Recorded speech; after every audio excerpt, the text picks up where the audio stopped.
It's okay. It's okay. What's your problem? I guess sometimes people will just have to live with what you can give them at this point. Oh, okay. How are you feeling, Steve? On back, and I will remember you for the future. Thank you. You have a great day. Okay. Good morning, everybody. Good morning, everyone. Good morning. Did anybody else have trouble logging in? Yeah. I did. I had to undo it and start over. Yeah, I did. Okay, How are it you wasn't feeling, just, Steve? sore. Very sore.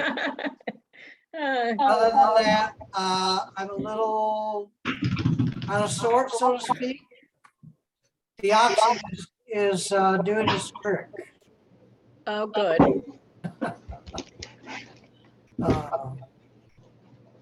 Looks like we have a nice crowd. Yeah, I was worried. I just called your number, Steve, because I couldn't. Yeah, I saw that, but Rabbi was on the phone too. We were Okay, having problems connecting, so all right, here we are. we are here. I'm just glad it wasn't just me. I bet you have two places you're open. One, Yes. And you're muted on one. we don't hear you, Bet. Right, try unload, redo it. Is that Just a Babette who sounds like Mickey Mouse? That didn't take long. Reva, thank you for all the papers. You're welcome, Lorraine. We have an unidentified, I don't Unmute. know who that is on the iPhone. Okay. who's on the iPhone? I don't know. I don't have any ID on it yet, Okay, so. if they don't identify themselves, Steve, can you expel them? I can- Spell. Let's see if they come on first. It's B. I'm on the iPhone. Who's Who's that? that? Oh, B? Yes. Who's that be? Okay, Okay, there you are, but we can't see you. Well, we've got to try that early in the morning. Maybe that's a good idea. Start video. There you are. All right. I see you now. Hi, Amanda. Who's Hi. Mickey Mouse? Lorraine. Hi. Babette, can we hear you now? You No, might try to unmute. So good morning, everybody. Can you hear me? Yeah. Yes. Yes. Yeah. You can hear me clearly. Okay, good. Oh, Who's I don't know Mickey who Mouse? that is. somebody's Mickey Mouse. Who is that? I don't know. I can't identify the. How are they making that noise? Weird. Oh, you can't make this stuff up. Steve, can you It make was me Ray. co-host? It may be a new symptom of COVID. I You think it's are Ray. your co-host. Yeah. Her box lit up when I heard the funny noise. Steve, can you make me a co-host? You already are, Okay, good. and we're recording. Are you sure I'm a co-host? I can double check. Yes, oh, wait a minute, hold on, I don't see the Parsha. just a minute. The Parsha is the very first one of Genesis. Oh. Eric, Bet. No, it's Perek Olive, page 21. What was it? Wait, excuse me, what was the page again? Page 21. 21. Okay, got it. Oh, I see it. Okay. Rabbi, before we get started, could we extend a thank you to Riva? This would be a good time at the beginning of a new season. For all Yes. done to, Okay, Pam, you want to do the honors? yeah, I just think in behalf of all of us, thank you, Riva. I mean, you have really organized our little Torah troop and made it easy for us to get all this information. And Absolutely. anyway, so Thank you. start as we A start lot on of the, work. you know, It's a since lot we're of work. starting, Yes, I would second that. I think that Riva really was tremendous, bringing, she made these beautiful lists of what we're doing every week. And there we go. I think it's Ray. Ray, I think that you're somehow transmitting the Mickey Mouse noises. Why don't we have everybody mute except the speaker? Yes, That well, we I can keep, do. I Still keep hearing Mickey muting, I Mouse. keep muting Ray and she keeps unmuting herself and then, then the Mickey Mouse starts up again. So, I'm gonna start muting. Oh, mute all. There we go.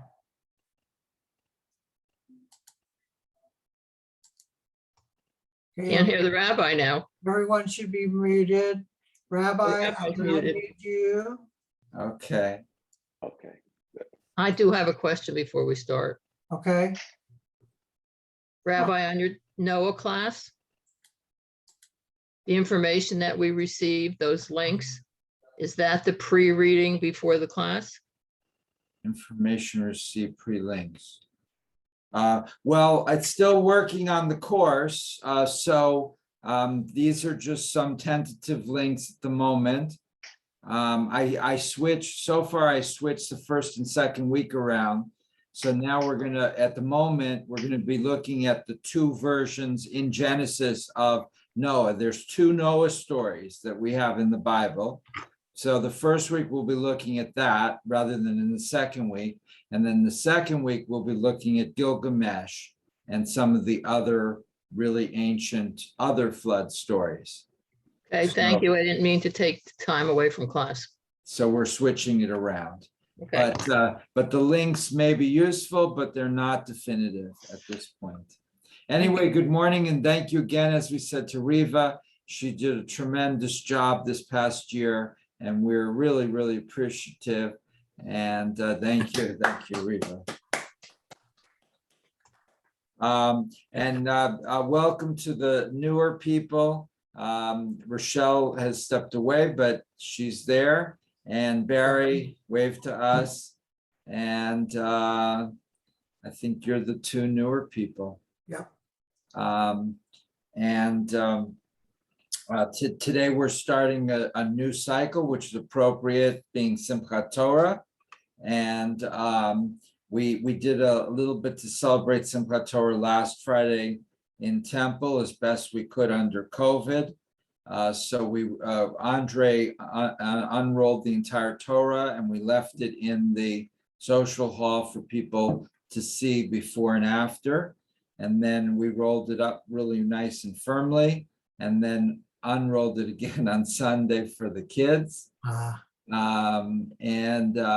One of Amanda's kids, I forget which one, was really, intrigued. Right, it was Owen, I think. Yeah, I think it was Owen. Yeah, and so he was really intrigued to see the whole Torah unrolled there. And you could see from the Torah that this is a pretty serious document, that somebody took a lot of time to write it out. So we're not some fly-by-night rinky-dink religious organization in somewhere in the west of Phoenix, where we're a pretty serious group that has such a big scroll. And so I thought that was really an interesting, he didn't say any of this, but just from the way he was looking at the Torah scroll, you kind of could figure out what he was probably thinking. I mean, not that I'm an expert on preteen psychology, he's probably thinking about video games for all I know, but that was what I thought he was thinking. So today we're starting over again. Rabbi, let me start with the blessings first, okay? Okay, sorry. Let's go. Baruch atah Adonai Eloheinu melech haolam asher kitshanu b'mitzvotav v'tzivanu la'asot b'divrei Torah. Blessed are you, Adonai our God, ruler of the world, who has sanctified us with the commandments, commanded us to engage in the words of Torah. Amen. Amen. All right. Now, we can- these blessings are, I believe, were sent out by Riva this week. So you may just want to make a printed copy of it, and that way you'll have them. And you can, be able to read them with everybody. So we're starting from the very beginning. And you, in that same email, there was not only the blessings and not only the schedule, but also the weekly reading. And that begins, it'll say something like Bereshit, and it actually begins on page 19 with what Harvey Fields calls our Targum, which is basically a summary. But we're going to start straight into the issue itself, which the question is Perek Aleph, is there a Jewish view about creation? And you already know the answer to that. There is no one Jewish view on really anything. So the answer is for sure no.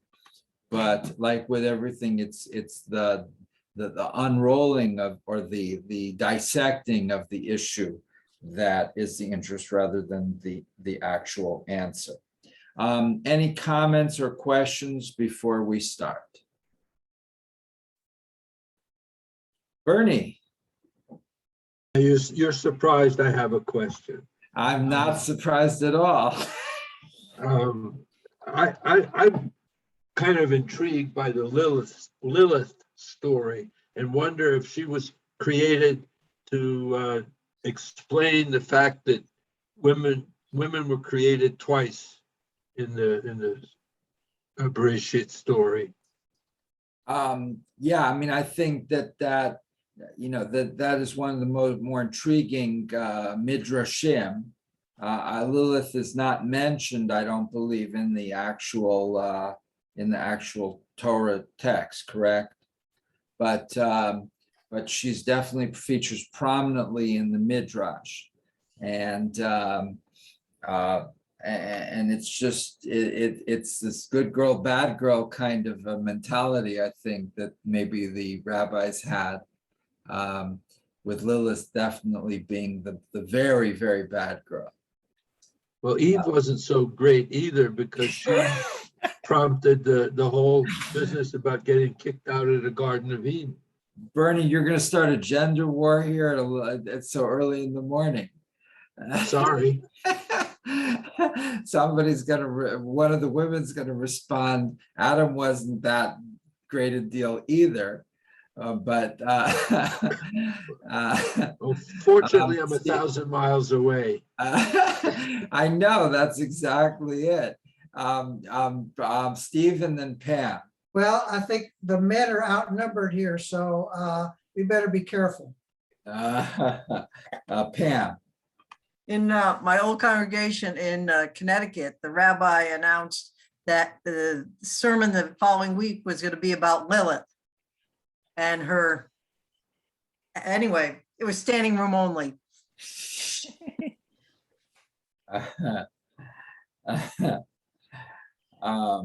And I've been trying to get my sermon topics into the weekly announcements, but I haven't been able to do it. But but that's something I've been trying to do. And welcome to Jennifer, and welcome back to Amanda, and welcome back to Rochelle. Other comments or questions before we start? We're on page 21. We're going to start Perek Aleph. Is there a Jewish view about creation? Everybody's got the readings from this week. Okay, the first thing you can see is a map on page 21. And so if you haven't been with us the past year, you may want to print out what is sent every week. There's 3 or 4 pages usually. And page 21, you see what's called the Fertile Crescent. And the left side, you can see Israel. And so, okay. Who'd like to read us the beginning? And we'll start from the beginning.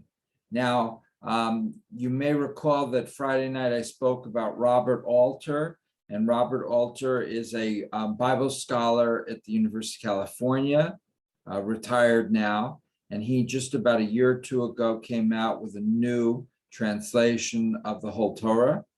And, I mean, anyone who knows some Hebrew can translate the whole Torah, but, you want to do it in such a way that it is, methodologically interesting.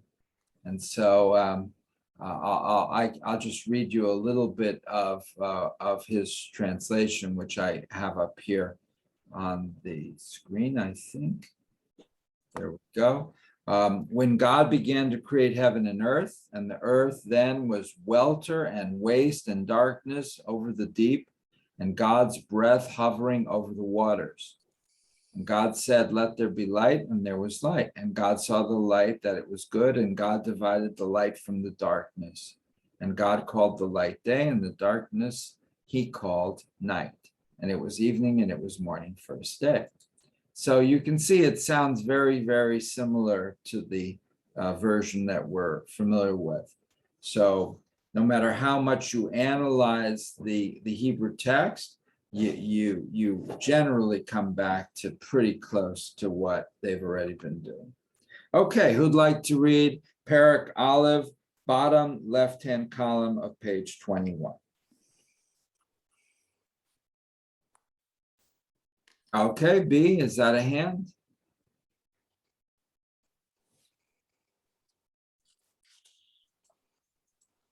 You have to unmute. There she I goes. just did. Okay. What page do I start on? 19 or? Page 21 at the bottom left. Is there a Jewish view about creation? Okay. Is there a Jewish view about creation? There are many different views about how our planet and galaxy of stars originated. Most scientists who study the stars, they're called astrophysicists and cosmologists, believe that between 10 and 20 billion years ago, all the matter of the universe concentrated in a single piece and then exploded in the Big Bang. About a billion years later, clusters of galaxies composed of gas, dust, and clumps of matter began to take shape. There were over 100 billion of them, and with an average of 100 billion stars. Among those was our Milky Way galaxy, containing a vast ocean of 400 million stars. Scientists believe that many stars, such as our own, have planets revolving around them. Oops, I just lost it. Give me a moment. Okay.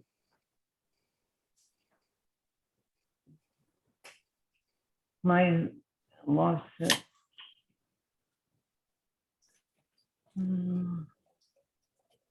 Okay, we're on 21. When a star has revolving planets, this arrangement is called a solar system. Our planet Earth revolves around our star, Sol, the sun. Here on Earth, with all the shimmering blue skies, oceans, forests, deserts, and green valley, is the only place in the cosmos where, to our knowledge, intelligent life evolved. At the beginning, scientists... You can skip that part. You can skip that part. Okay, do we go? Okay. Throughout history, people had gazed into the heavens or observed life on Earth and wondered how it all began. Nearly every culture developed an explanation. Thousands of years ago in the Middle East, the ancient Sumerians, Akkadians, Assyrians, Babylonians, and Egyptians all told creation stories. Okay, thank you, B. So these are our neighbors, and they're Sumerians, Akkadians, Assyrians, Babylonians, and to a lesser degree, the Egyptians. And so when we're looking at the Torah, we don't really think about these groups, but we should, because they're right there with us. And sometimes we read their stories and sometimes they read our stories. And many times we were all hearing the same stories from people who came before.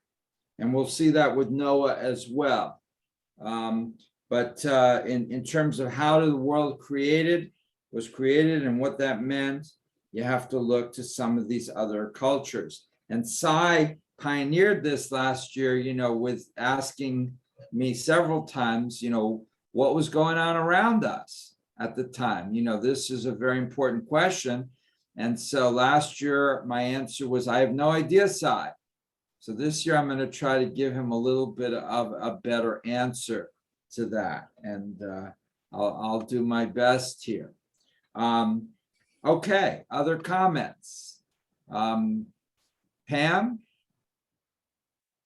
Marcia?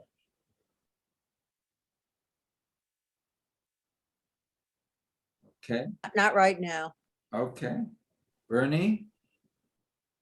Okay, everybody's good. Okay, B, you can keep going.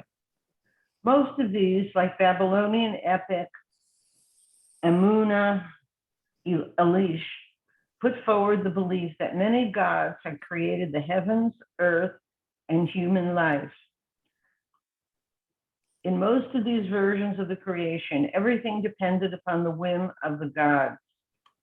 It was believed that they could order rain or blow away the clouds, send plagues, or wipe out whole populations with floods or famines. In these ancient stories, human beings were helpless. Whether they suffered or were successful and happy did not depend upon their accomplishments, but rather upon the arbitrary decisions of the gods. And how many people studied Greek mythology in high school? Mm. And that's, of course, important background if you're interested in art, because a lot of the Renaissance painters, for example, used Greek mythological themes to draw some of their masterpieces. Is that correct, Babette?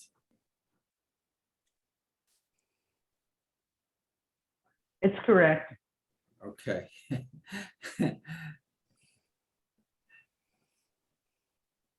It's unmute. Okay. I don't hear you, Babette, but you're not muted, but I don't hear you.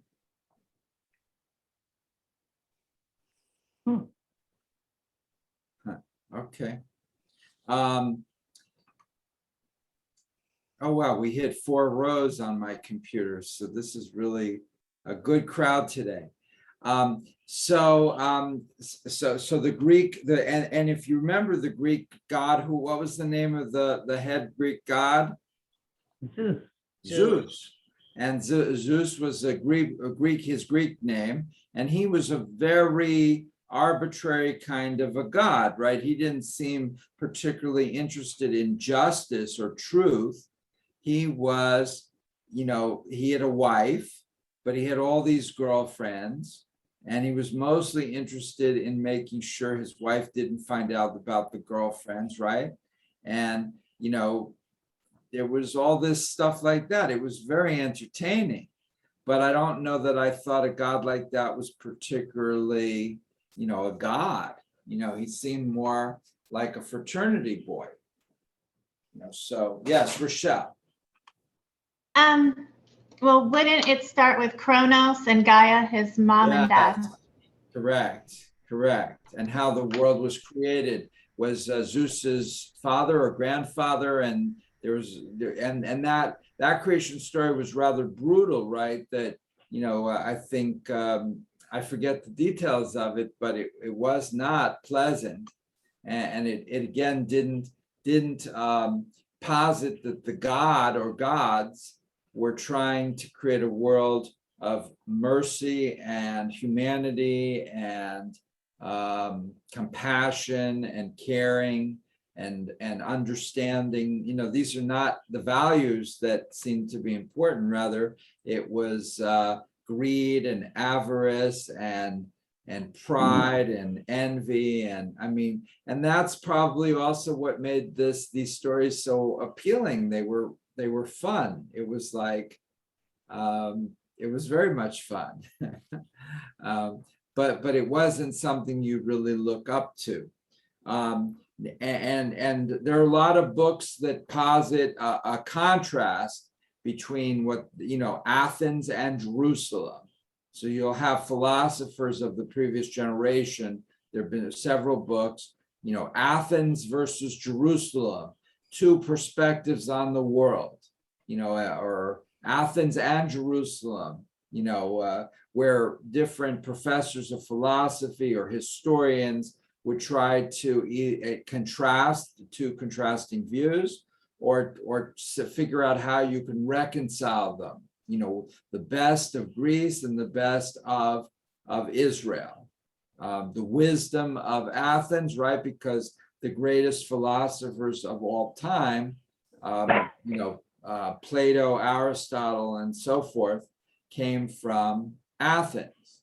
But the greatest religious thinkers presumably came from Israel. How do you reconcile them? How do you combine them into one system of thought? So here we're talking about the creation of the world. Now, this is before science really had much to say about this, right? Because who was the famous guy, Nicholas, who discovered that Copernicus. Thank you, Rochelle. Copernicus, who discovered that the planets rotate around the sun and not the other way around.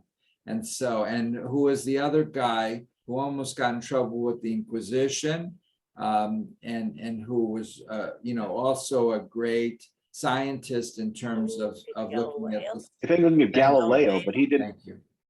But he wasn't around during the Inquisition. Well, Galileo, I believe he wasn't part of the Spanish Inquisition, but I believe you can check it out that there was the Inquisition went on for like 400 years. And I believe that he did get in trouble with some other Inquisition. I could be wrong, but I don't. He got in trouble with the Catholic Church. Right, and the Catholic Church would attack heretics through the mechanism of an Inquisition. But it wasn't. But Barry is correct. It was not the Spanish Inquisition, and they didn't really, they didn't torture him or punish him or even excommunicate him in the end. If Galileo had lived a couple hundred years earlier in Spain, his ending would not have been pretty. But he came along in Central Europe, I believe, and a little bit later, and so he could kind of, but saying some of these things could still get you in trouble with the Catholic Church, right? I got in trouble with the Catholic Church, but is it Newton? I did. I got in trouble with the Catholic Church, just to let you all know. For your views on the creation of the world? For my views on anything, but is it Newton that you speak of? Yes, also Isaac Newton is another one, and it's interesting because this is less known, but there was quite a few Renaissance Jewish thinkers who were both rabbinic thinkers and astronomers or cosmologists, and there's I believe there's a book called Magen David, written in the 16th century or early 17th century in Czech Republic, that was a Hebrew work on the cosmos, and combined rabbinic knowledge with what was then considered the latest in knowledge about the planets. And so you can see right away that how you look at the planets has religious implications. One of my favorite articles is by Rabbi Norman Lamb, formerly of Yeshiva University, who was my rabbi in New York when I was bar mitzvah. And he wrote a long article, is what are the religious implications, Jewish religious implications, should that life in outer space be discovered? And this was written in the early 70s, when it was more of a hypothetical. And it was a long article, and I read it decades ago, but I believe his bottom line was it really wouldn't affect anything because the covenant, as we see it between God and the Jewish people, is on earth. And so, if God made covenants with other groups in other solar systems, we may not like it, but we'd have to adjust. So, Sai, you have to unmute first and speak directly into the microphone.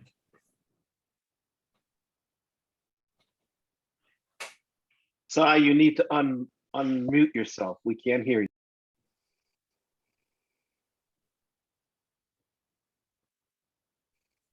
Okay, Sai, can't hear you, sorry. Okay, anybody else want to talk? Amanda. I just have a question. I have been reading about the Jewish concept of souls, and I read that originally there was nothing written about the concept of a soul, but that idea was borrowed from the Greeks and the Romans. Do you know if that's true or anything about that? Well, sure. The concept of the soul is, I think, basic to some of Greek philosophers. I think Plato and Aristotle talk about it. And so there's nothing in the Torah, at least not in the early part of the Torah, that specifically references the idea of a soul. And we'll have to look carefully at this. And on my Rosh Hashanah or Yom Kippur sermons, I suggested that the idea of the soul should be much more important in our Judaism than it is. And I expressed a bewilderment that the Reform funeral services, barely mention it, it would seem that we would want to stress that much more. But apparently it's not an idea that's really that widespread among American Jewish people. So they figure it's kind of foreign concept. It connects, it very strongly connects Judaism back to the Greek thinking. And it's an example of how certain ideas really entered Judaism so thoroughly that they ceased to be regarded as foreign concepts, and they became very intrinsic to Jewish thought. Steve. Sai is unmuted, so go ahead, Sai. Thank you, Steve. Sai.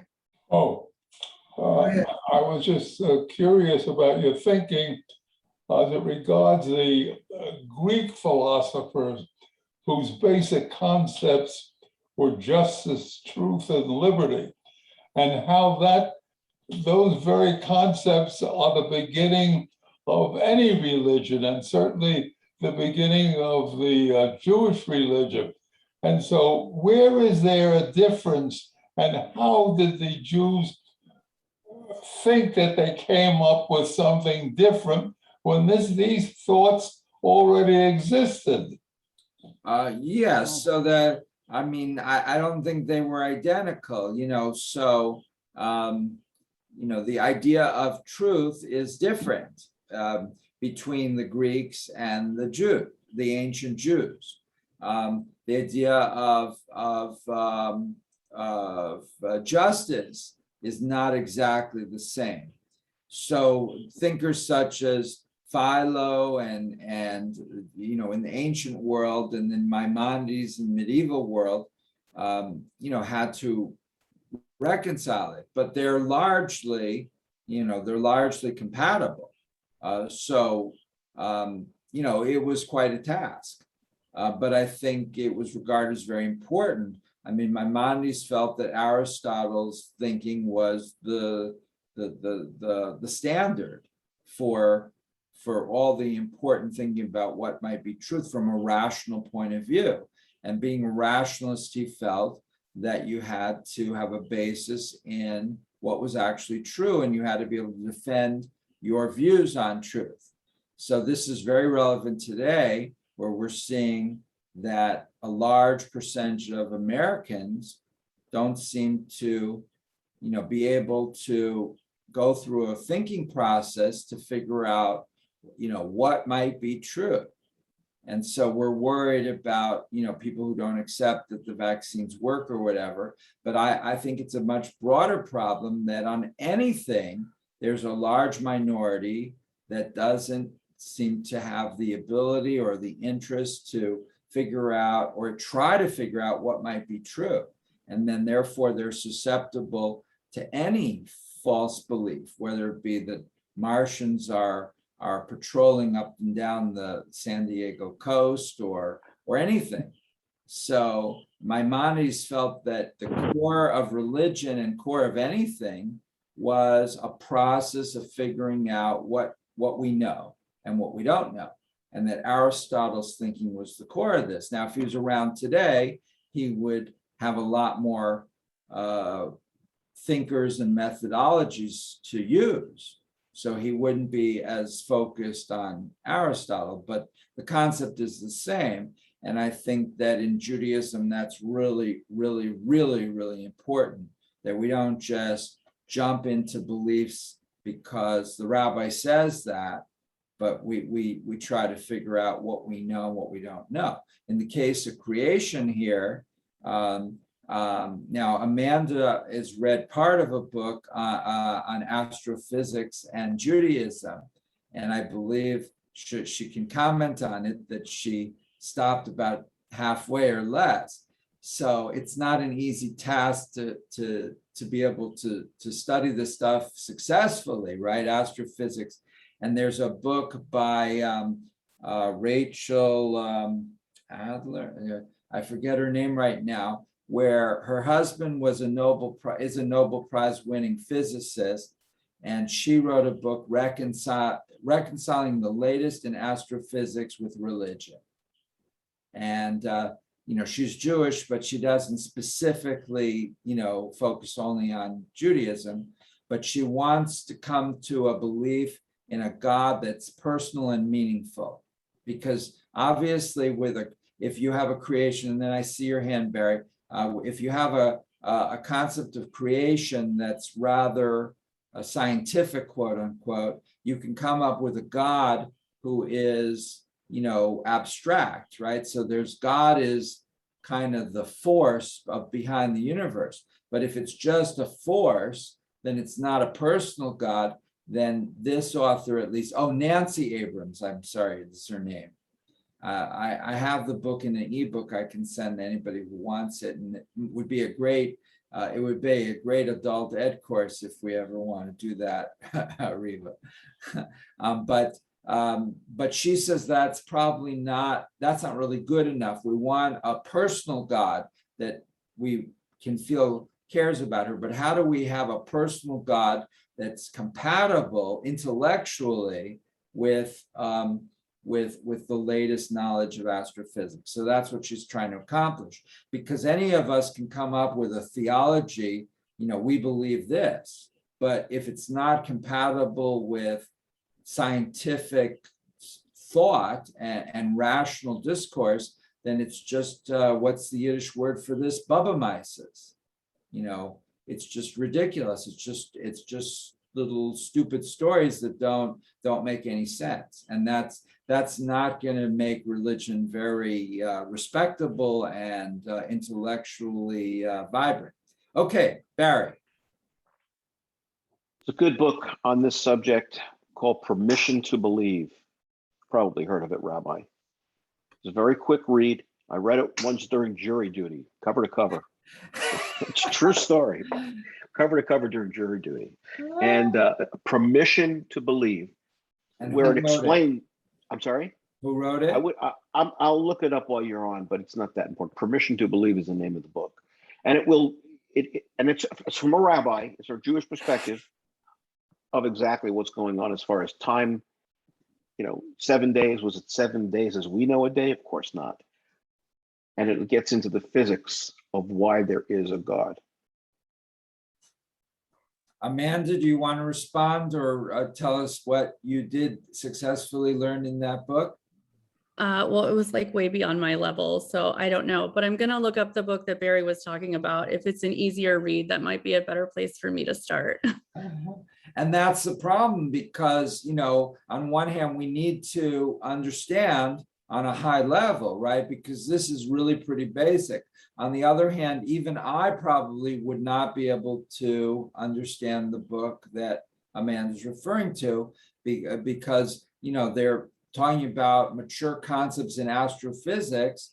Unless you've studied at least some astrophysics, you really aren't going to be able to make much out of it. So we're faced with a conundrum here that on one hand, to really be able to develop a mature and sophisticated approach to religion, we need not only to understand religion and Judaism, we need to learn Hebrew, we need to study the Talmud, we need to really understand the Tanakh, we need to know the Jewish philosophers. All of this would be enough to keep us busy.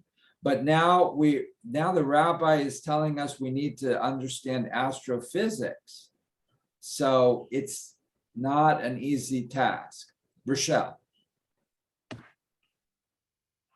I think when it comes to astrophysics, though, I believe that I may be one of the weird people who believe this, but I actually know an astrophysicist, and kind of religion and astrophysics go hand in hand. It never says how God created the universe. It just says that he did.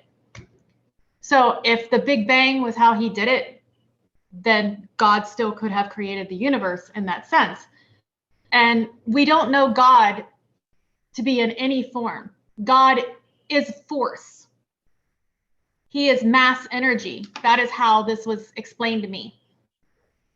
And if you don't conceptualize God into how we are as humans or anything that our brains can understand, and we just allow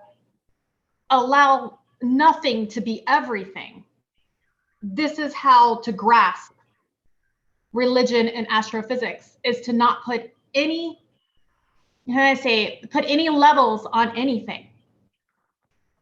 Just allow energy to explain God, allow force to explain his actions and the outcomes. So now Rochelle is asking a question: is the theories of astrophysics and the ideas of religion compatible? And she's saying yes. And she just gave a clear explanation of why. Nancy Abrams, in the book I previously referenced, is then asking a second question. Now that you have these ideas of astrophysics and you've come up with a compatibility between certain ideas in astrophysics which are considered accepted today and certain approaches to God, but how does that then manifest itself in terms of our personal relationship with God? We can't just have God being a force that creates a universe if we want God to be a personal God in some sense. On the other hand, it has to be, true. It has to be real. And so that's the question that she encounters. Rochelle, do you want to respond? Oh, okay.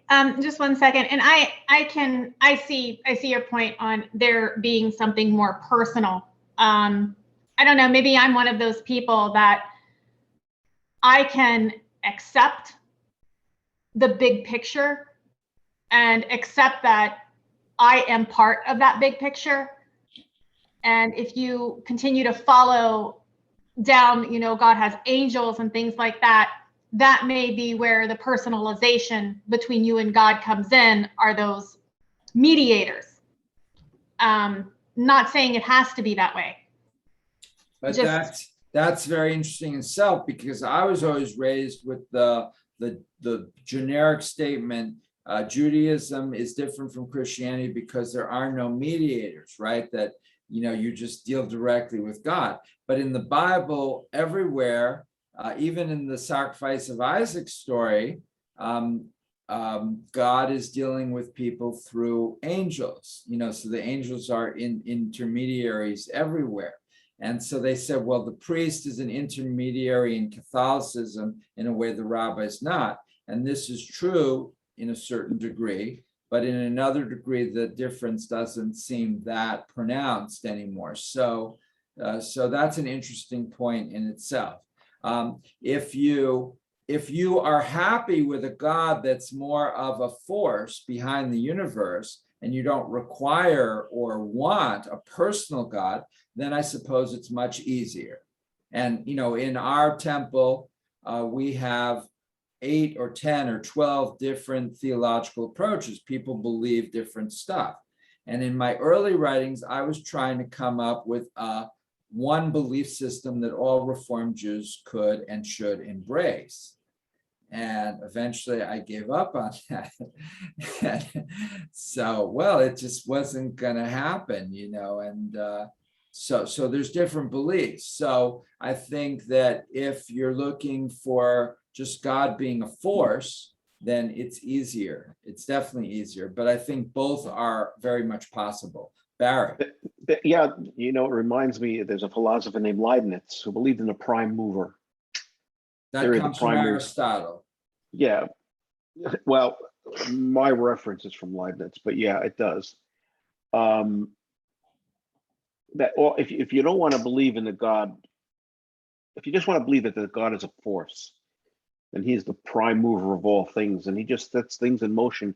And once he started to set the universe in motion, everything came after by nature. Oh, by the way, the name of that author is Lawrence Kellerman. Permission to Believe: 4 Rational Approaches to God's Existence. Sai. It always concerns me as to why God has to be formal. Why can't each one of us have our own particular idea of what he or she is at any one particular time, without getting involved in an institution that tells you what you should think and what you should feel? And if you feel on Tuesday that you want a God, that's great. And on Thursday, if you don't, that's good also. And I think that's what makes us human. The fact that we can do what we want to do anytime we want to do it, instead of getting involved in a system that's constantly telling us what we could, what we should and shouldn't do. I'm on Team Sai. Now, it runs an interesting question, because if we believe in the Bible to any degree, okay, why did we have Yom Kippur services? Because we're told to. Why did we have Rosh Hashanah services? Because we're told to. Who told us to? Ostensibly Hashem told us that you celebrate these holidays on a day. So unfortunately, Sai, I'm going to take the other approach, where the way you interpret the rules is your way, but there has to be rules to unify us as a people, or we would have never survived. What held us together through the millennium was one thing and one thing only, and that was the Torah. We had something to cling to. We had a set of instructions. Now it's hard to say, you can't live a Torah life. You need the oral law as well. But in any event, God said, do this, and people did it, and it seemed to work out. And I said this before, and I'll say it again. There's a reason they do not teach military tactics at West Point. Israeli military.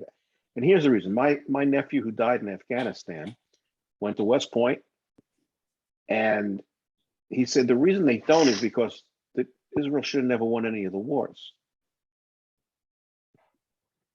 There had to be something else going on. It's not the tactics were bad, it's the overwhelming numbers. And so I'm one of those people who believes that there is a little bit of divine intervention there. Something else is going on that we can't explain. So you have on one side this desire for rationality that I've described, which is exemplified by Maimonides. On the other hand, as Barry suggests, there's in Judaism this sense of divine intervention, of miracles, of something that is not completely rational. and that if everything is rational, you don't really need Judaism. You can become a follower of Aristotle, and we could set up the Sun City Aristotle Club, or the Sun City Leibniz Club, or the Sun City Kantian supporters, and we could gather once a week to read Kant in German. And so there's got to be something beyond rational Judaism, right? There's a book called Rational Judaism, but there also is another element that needs to be grafted onto that, perhaps. Comments, Lorraine or Babette? No. Okay. Marcia or Nan? Jennifer or Rochelle? Riva or Amanda? Okay, Amanda. I was just going to say, I also really struggle with being able to rationally explain things versus like more spiritual things that you feel. I work much better if I can rationally understand something, but when you feel spiritual feelings, it's like you wonder where they come from. Why do you feel these? Is it some kind of personal relationship with God? But I don't really believe in a personal God. I believe in more of like an offhands, like away type of God. I don't know. It's just really interesting. And I struggle with rationalizing everything as well. And I guess that in Judaism, we're expected to struggle. This is the image of Jacob struggling with the angels. We're not expected to come up with final, definitive theological conclusions or syntheses.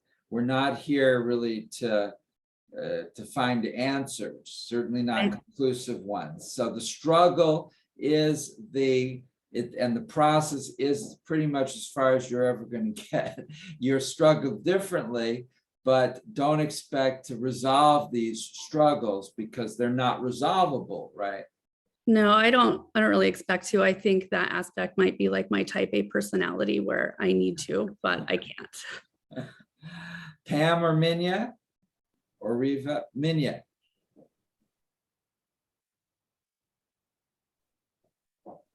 You have to unmute. I got it.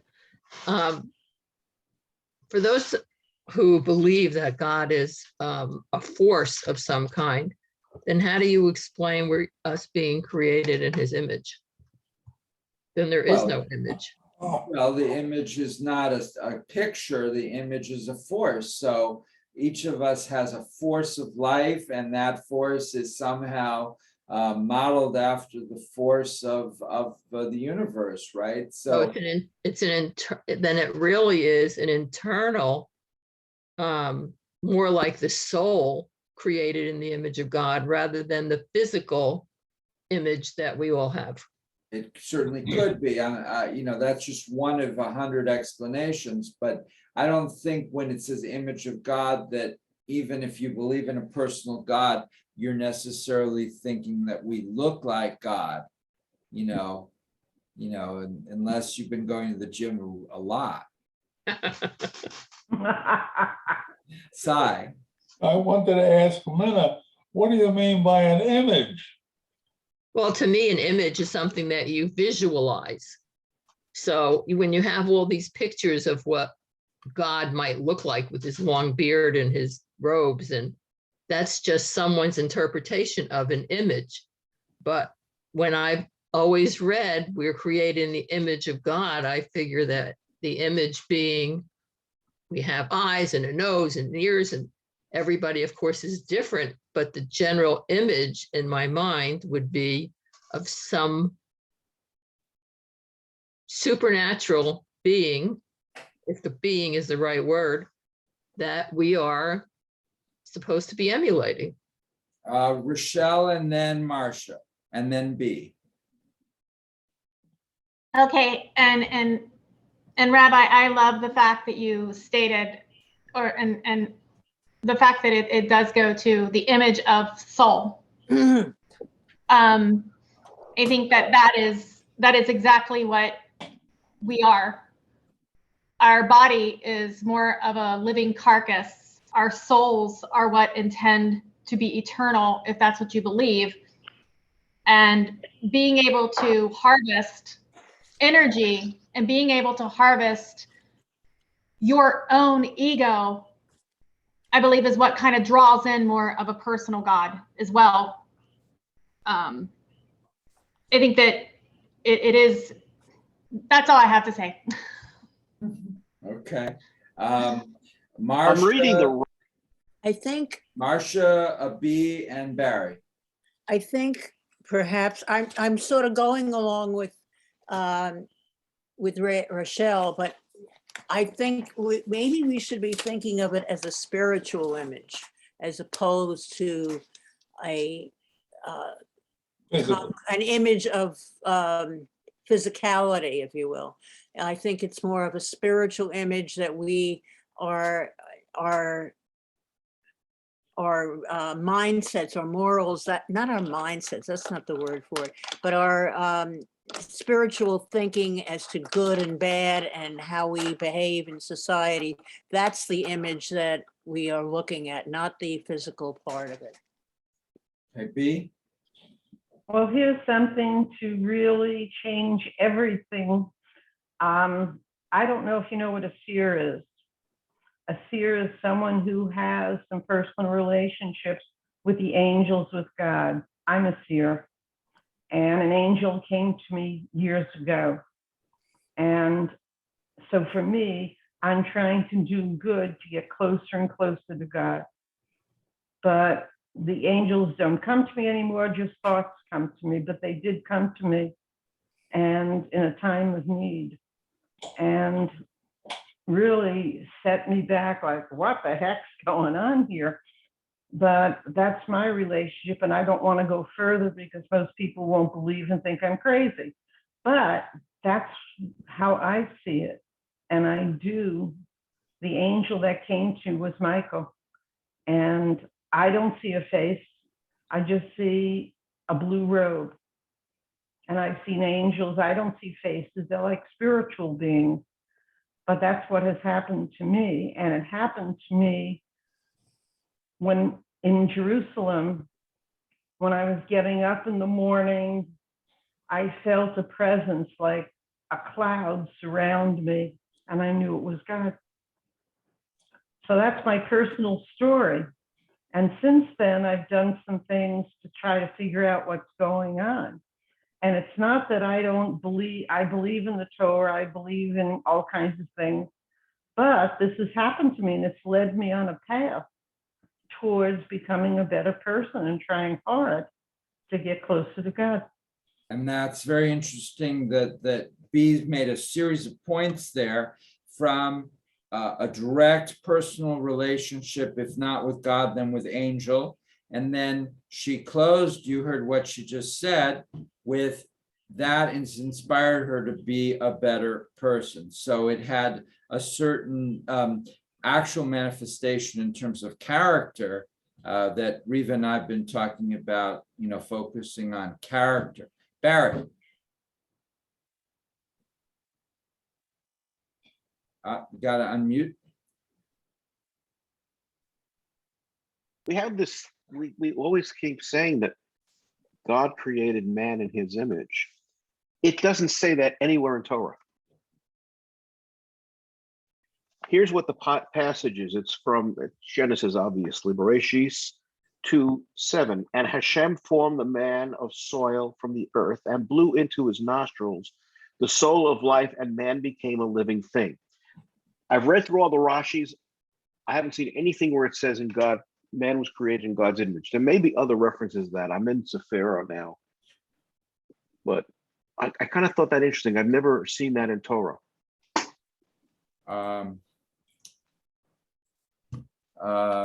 Okay. Hold it. And you can't find it in Devarim because there's nothing of Genesis in Devarim. It's Genesis chapter 1, verse 27. God created humans in God's own image. 127? Yeah, chapter 1, verse 27. Even in our reading on page I'm not 19. interested in reading. 27? Yeah. You're right, there it does say that. And God And created man. in I'll his read image. you Robert Alter's translation. And God created the human in his image. In the image of God, he created him. Male and female, he created him. This is also interesting because what Bernie started out with at the beginning of today, that this pasuk, chapter 1, verse 27, speaks about God creating men and women equally at the same time. So this is in contrast to the second story of creating humans, where God creates first man, and then Adam is lonely, and then God brings in an anesthesiologist to put him to sleep, and then takes a rib from him and makes Eve out of the rib. In this version, 127, God creates male and female at the same time, complete equality. Rochelle, and then we'll maybe go on with the reading. Rochelle and then Riva. Okay, Rochelle, you have to unmute. Sorry. It's okay, I think when I die, I want on my gravestone, please unmute. thank you. That's hilarious. Can someone unmute me? Or we take off our VR headsets and find out it's all been quite enjoyable. Yes, well, there's people, they say Elon Musk believes that we're all living inside a virtual reality world. Yes, and The Matrix was a great movie. With that, I think that it's just my personal belief and the way I was raised, being taught that what God created as humans is probably nothing close to what we have evolved as a species. We had the Nephilim, we had Titans. There was a lot going on with things intermingling. And then evolution, of course, itself happens. So if in fact we were at one point created in the image of God, I don't feel as though we are we're not very close to that anymore. If one believes that it's a visual thing. Riva, and then if Ray wants to say something. Yeah, I go along with Rochelle. I think the word image is, I don't know if it's a function of the translation into English or if it's a similar word in Hebrew. But it seems to me that the idea of image suggests that God is something visual and he looks somehow like people, sort of like Michelangelo's Moses, with the long beard, sitting up there on his throne. I don't think that's what many of us are talking about. I think we're talking about, something that we can't truly define, that some sort of essence of, rather than image, might be to me a more acceptable kind of translation. The Hebrew word for image is selem, with a tzadi. In modern Hebrew, whoops, I'm just going to mute you now, Ray, and then you can unmute afterwards. Sorry. In modern Hebrew, tzilum, the noun form of it would be a photograph. Litzalem, the verb would be to photograph. So it, in modern Hebrew, clearly has, that image of an image. What it meant in the biblical times, that would, require a certain specialist knowledge, but it appears to be an accurate translation. Robert Alter, who is considered the biggest living translator, translates, and God created the human in his image. In the image of God, he created him, male and female, he created him. So he uses the word image as the translated word. Ray, if Ray wants to talk, then he and then Minion. Oh, it is Ray. Ray, can you're squeaking. Uh-oh. All right, Ray, we're gonna have to mute you again, and I'm terribly sorry. I'll give you another second to see if you can. How does that? No. Okay. Okay, sorry. B and then Minya. Yeah, B, you have to unmute. Well, perhaps image is poorly translated to us as being a replica visually. Perhaps that means that the things we have inside us, truth, justice, how we treat people, these are the things that are part of God, that God has given us. What is inside of it? I mean, where did we get the feelings about truth? Where did the human race get all of this? So that could be the image of God in the goodness. All right, so it's not physical image, it's not even force, it's rather the certain impetus, the character traits. Minya and then Marcia. I appreciate everybody's, let's say, clearing things up for me. I think listening to the comments has really given me a chance to look at it from different perspectives. But I want to also add that what Rochelle mentioned, you're bringing scientific knowledge into religious knowledge when you talk about evolution. Marcia. And then afterwards, Barry or Riva or B, Amanda. what B said is what I said before. And I think that Rochelle is right. What was then is that not now. And I think when you translated the word of image in the modern, I don't think it necessarily was true when the Torah was written. You know, certainly not a photographic image, which they didn't have then. But I think it's more of a spiritual image. You know, we can't imagine. I mean, the picture of the God up in the sky sitting on a throne is not going to fly with most people of any intellect. So I think that's the spiritual image that we're talking about. Barry, Riva, and then Amanda. Yeah, should I go next? Barry, are you going to unmute? I'm going to unmute right now. There you are. Yeah, God has no image and it has no form. He's pure energy. And one of the earlier commentators, excuse me, said in our image or our likenesses, in his ability to understand and to gain wisdom.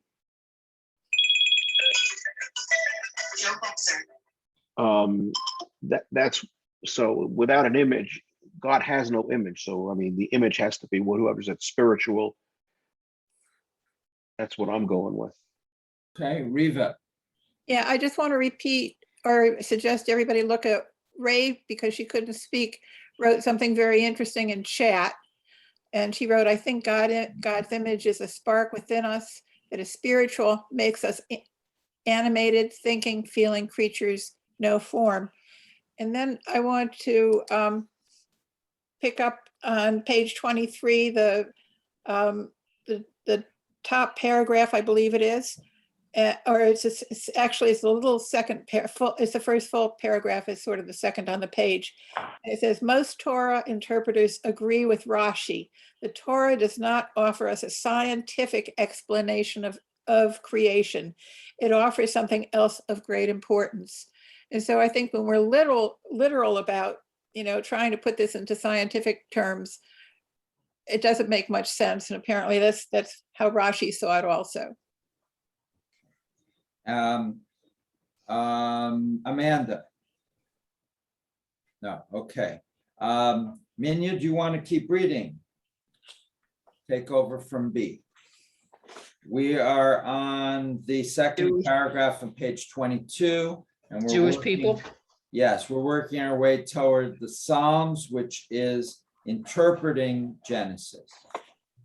The Jewish people introduced a revolutionary theory about the creation of the heavens, earth, and human life.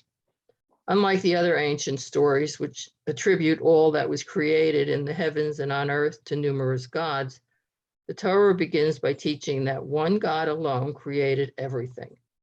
It puts forward the idea that creation is good, that the world and the galaxy of stars in which it spins are not a random accident, but have a unique design and purpose. Furthermore, the Torah teaches that human life is a result of God's will, and human beings are not toys of the gods. Instead, human beings are created in God's image. They have choices and can exercise freedom. They are partners with God in shaping life and preserving the world. Echoing the Torah's creation story, the psalmist not only captures the mystery of God's creation, but also elaborates the role and responsibility of human beings. O God, our God, how majestic is your name throughout the earth, you who have covered the heavens with your splendor. When I behold your heavens, the work of your fingers, the moon and the stars that you set in place, what are human beings that you have been mindful of them? Mortals that you have taken note of them, that you have made them little less than divine and adorned them with glory and majesty. You have made them master over your handiwork, laying the world at their feet. Okay, and this is very interesting because what we have here is an example of biblical commentary. So there's a part in the Bible commenting on another part in the Bible. And so you may not have realized that this occurred. So here you have something in the Psalms, now presumably written after Genesis, that the writer of this Psalm knew about Genesis and is commenting on. Okay, Minya, you can keep going. Jewish tradition holds that one God created the heavens and earth, but it also teaches that human beings are masters of the world. Their choices make a difference. The power of life or death, survival or destruction, is in their hands. But Jewish tradition goes a step further.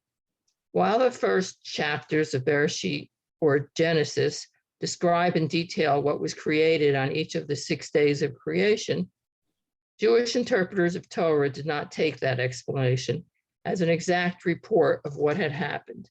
Instead, they offered many different opinions. For example, some of the rabbis argued that God had created everything on the first day. Then on each of the 5 following days, God introduced what had already been formed. Other rabbis disagreed. They believed that the creation of light came before everything else. Still others taught that God, like an unsatisfied artist looking for perfection, had created and destroyed many worlds before deciding that this one was acceptable. And do Jewish teachers say that the world was created in 6 24-hour days? The most famous interpreter of the Torah, Solomon ben Isaac, known best as Rashi, denied this. He pointed out that the word yom, or day, could mean thousands of years. As proof for his argument, he quoted the ancient psalmist who had written, "For a day in your sight is like 1,000 years." For Rashi, God's creation of the world did not happen within 6 24-hour days, but rather over thousands of years. The Torah, he explained to his 11th century students, does not intend to teach us the order of creation. Okay, thank you. And this brings us to where I think Riva read a few minutes ago, where most Torah commentators agree with Rashi. Comments? So we have here Psalm and we have here Rashi. Bernie.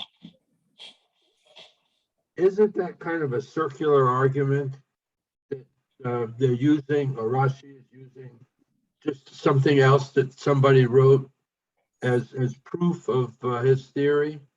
Explain. This thing about for a day in your sight is like 1,000 years. he quotes the Psalm as proof of that could be possible, or right? that it is. And why is that circular? Because if I pick up a book that somebody wrote, a book of poems, which is what basically the Psalms are, and I find something in there that supports my argument, does that make it valid? Well, you're trying to, if you're trying to understand what the Torah says, right? So in one place, the Torah says God created such and such on the third day. In another place, it says that a day can be equal to a lot of time. Therefore, then you're reasonably assuming that based on that text, that text does not necessarily mean to say that a day is a day. Okay. It's not a tautology in that you're drawing two facts from a text that one helps to elucidate what is meant in the other. No, did I not convince you? You don't look very convinced. I'm not, but don't belabor it. Okay, Marcia, Rochelle. Well, if you're going to question the meaning of a day in one place, you have to question the meaning of an image in another day, in another place. I mean, you can't just say, well, here it means something else and there it means whatever. So I think as a whole, the whole thing has to be interpreted bit by bit, you know. All right, but let me just repeat here. So if in the creation story, it says on each day certain things were created. The question is, when the Torah in Genesis talks about a day, is that necessarily meaning that it's a 24-hour day? And then Rashi and others would point to Psalms and say, in Psalms it says, in God's sight, one day could be 1,000 years, implying a very great amount of time. Therefore, you can presumably safely assume that the Tanakh is not necessarily looking at the word day, meaning 24 hours. So you're using the same internal source, presuming that you accept the Tanakh, as a whole, to show that when the book of Genesis uses the word day, it's not necessarily trying to say that it's a 24-hour period. Rochelle, I think, was next. I have a question. What does the word Rashi mean in Hebrew? What is the translation of that word? Barry, who's Rashi? No, not who is he. What does the word Rashi mean? Okay, Barry, what does the word Rashi mean? You gotta unmute.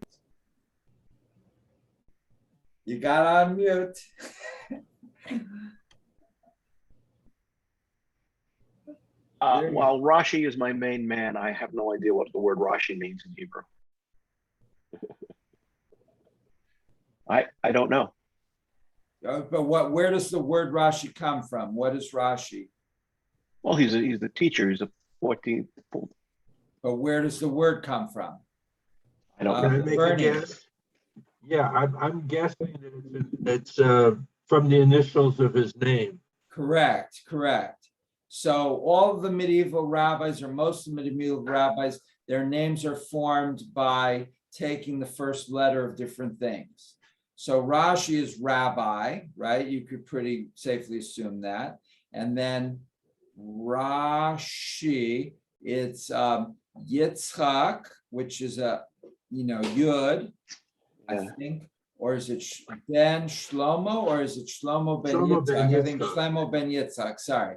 So it's Rabbi Shlomo, the son of Yitzchak, Rashi, and that's R-S-I or R-A-S-H-I. Does that make sense? Agreed, Barry? Okay, so Rashi is, I guess isn't that it's called an acronym? So an acronym, and so rather than say every time Rabbi Shlomo ben Isaac, you simply say Rashi. And similarly, Maimonides, who I keep quoting, in Hebrew is Rambam.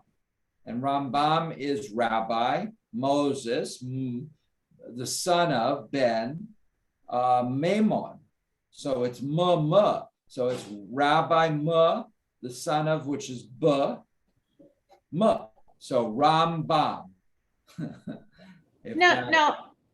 No, that makes sense. I just was seeing Egyptian words in there. To Rashi were to. I just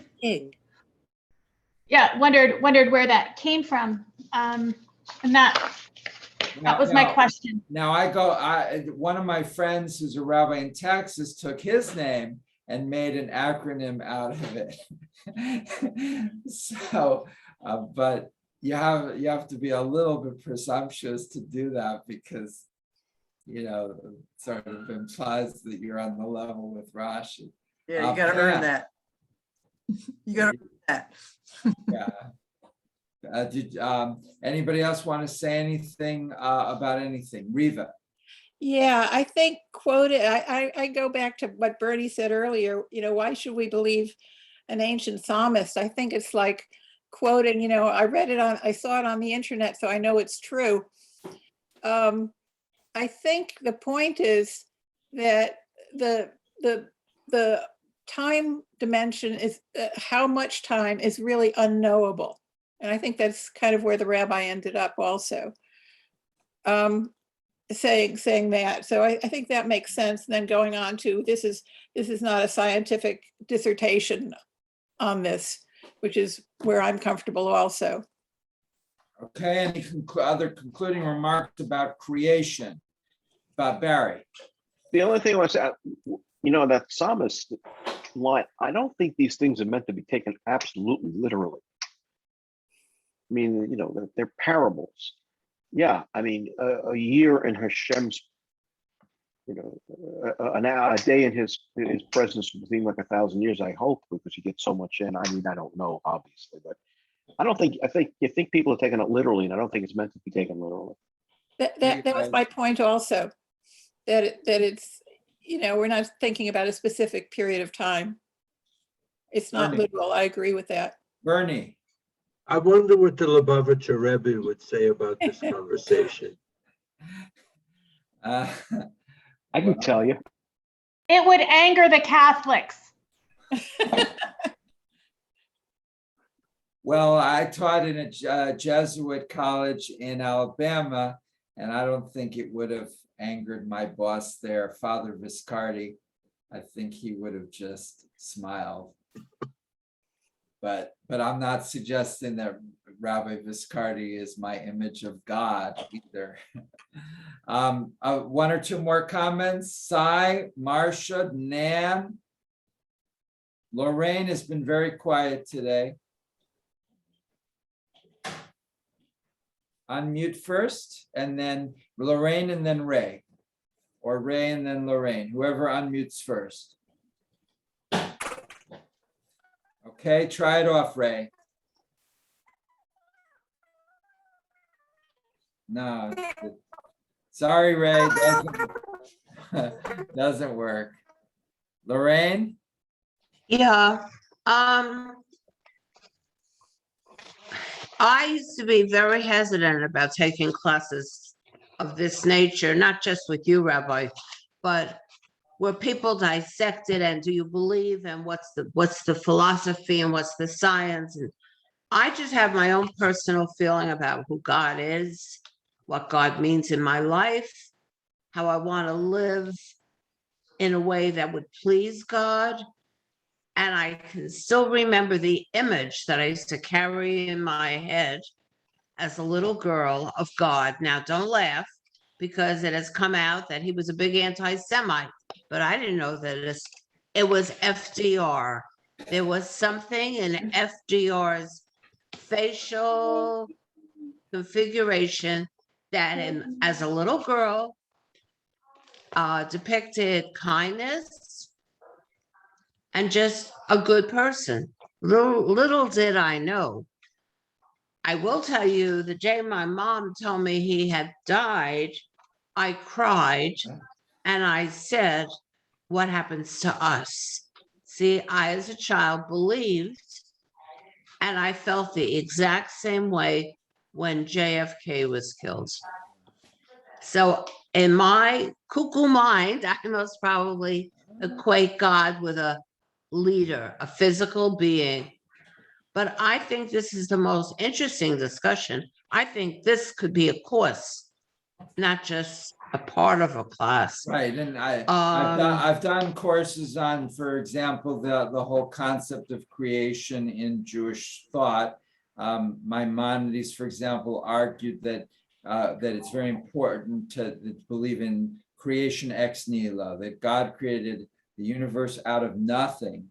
And other people argued that no, it would be okay if there was other stuff around, and then God formed the universe from that other stuff.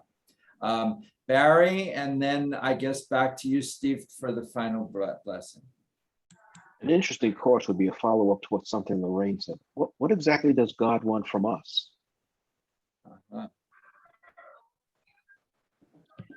Interesting question. Very quick, Rochelle, and then closing with Steve. I believe it's to worship, to bring him about, to bring him onto this planet, to worship him. That's what I want to say. Basically, our job is to worship and obey what we feel our conscience believes is God and goals. And that's a very long question. As Lorraine suggested, this could be an entire course.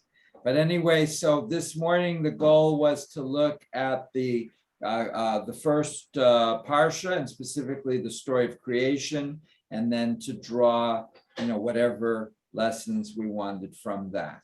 Okay, back to you, Steve.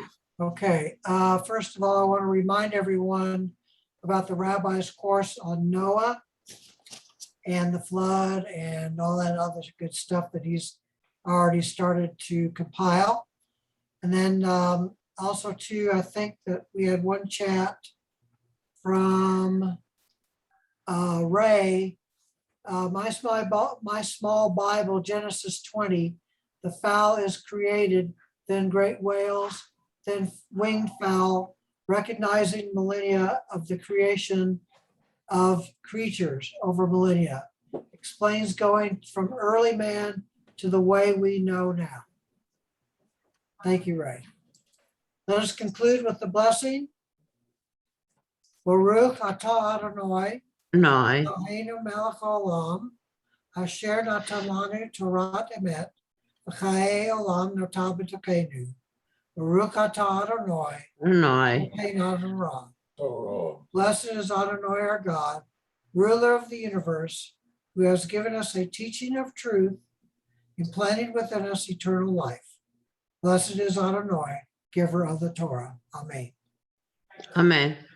Have a great week, everyone. Stay safe, and see you either Friday night or in the coming week. Great Take care, discussion, everyone. everybody. Bye, thank you. Bye-bye. Thank you, everybody. Welcome back, Rochelle. Thank you, Rabbi. Thanks, Rabbi. Bye-bye. Thank you. It was fun.